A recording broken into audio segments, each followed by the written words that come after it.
Hey everybody, in this video I want to talk about something that I haven't talked about before, and that is packing and shipping collectible books to fellow collectors. I just got notice that I sold something on eBay and I'm going to get it packed up as I've done many times before, but I thought it could be cool to create a video where I show the things that I like to do when packing a valuable book. So without further ado, just a sec, I'll get this set up and we'll hit the road. Okay, so what I sold was the PS Publishing edition of Cujo. And this went for a really good price, so I want to make sure and pack it up incredibly securely, probably overpacked, just to make sure that it gets to where it's going in good shape. If the box is damaged, I don't want the book to be. So a few things that I have on hand: this packing paper that you can get in large quantities at Walmart or other packing supply stores. Bubble wrap, gotta have your bubble wrap. Packing peanuts, and tape. So tape, big tape for the box, this sort of masking tape to hold everything together inside the box. So the first thing I like to do, just to ensure, and again, this may be overkill, but I don't imagine that any collector who spends good bucks, good dollars on a book would ever be upset to see that the book is overpacked, that the seller took overly too much care to make sure that it stayed safe. So I use 2 sheets of this. I find that 2 sheets actually fold easier than one. And wrap that up, wrap that around, and tape it shut. And then you tuck in the ends. It's like you're wrapping a present. Do that on this side too. Tuck in the ends. Like you're wrapping a present or like you are putting on a diaper. Anyway, whatever your frame of reference. So the purpose, in my opinion, of the paper wrapping is to ensure that any jostling or shaking that happens in transit, the case doesn't get little micro scratches from rubbing up against the bubble wrap or anything else in the package. So I start with this. Use liberal amounts of bubble wrap. In fact, I may just kill this whole roll on this. You know, somebody pays good money for something. You really can't pack it. I mean, I know I won't kill this whole roll. That might be overkill, even for me.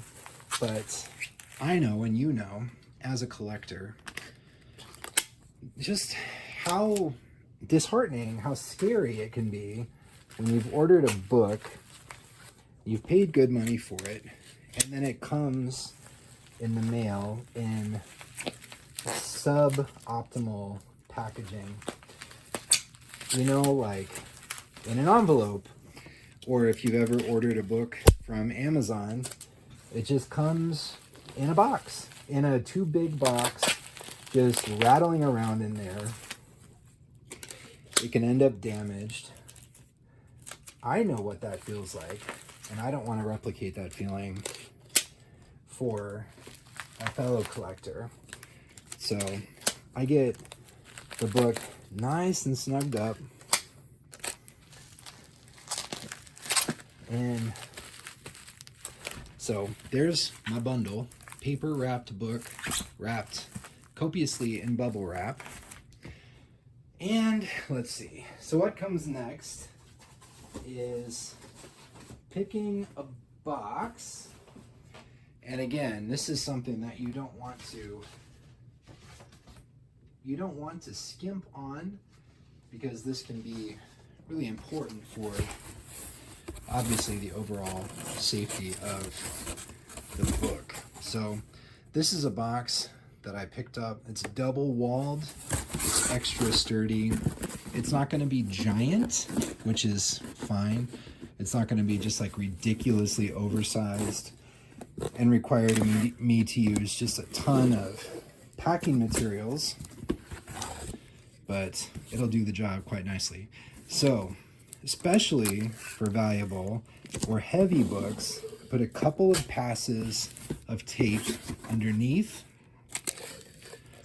I tape the edges of the box, like so, just for additional coverage to make sure that it's good and sturdy. If it's a heavy package, a heavy box of books, whether it's one heavy book, one incredibly valuable book, or several books together that add up to very heavy, I'll put additional cardboard. Like you can just go dumpster diving and find some big old boxes that you would never use to ship a single book unless it was just incredibly valuable. Cut it to size, lay additional cardboard in there. You can put cardboard on the walls of the box, cardboard on the top, just to make it as sturdy as possible. Because this isn't a particularly large book, nor a particularly heavy one, I'm gonna lay a nice bed or nest of packing peanuts in there. Lay the book on top, like so, and then top it off with packing peanuts. Packing peanuts are your friend. I picked these up at my local U-Haul facility. The big bag is like $6. It's a great investment. Shake it up. Make sure everything can settle in there nice. Get around the nooks and the crannies of the book so it doesn't shift.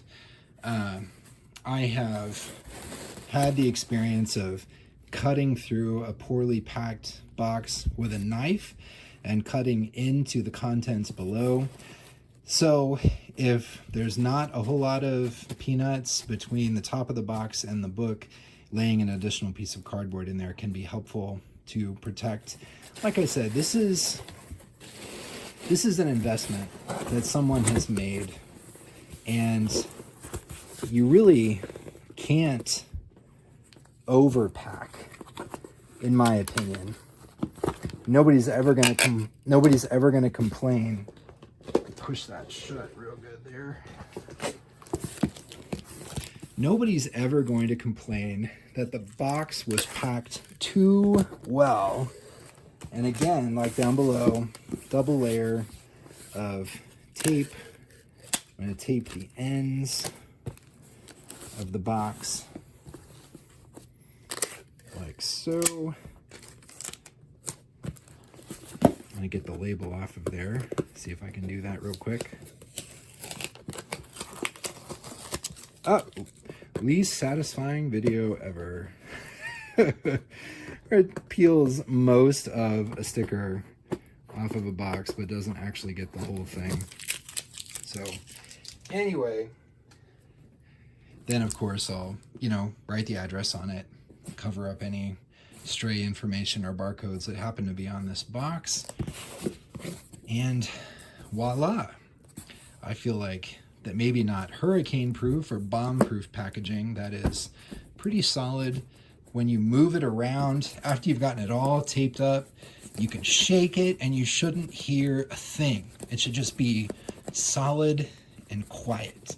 And that's how you know you've packed it nice and secure and nothing's going to shift around in there. But anyway, this is a random diversion, but hopefully a helpful one. And I appreciate your time, and I will talk to you later.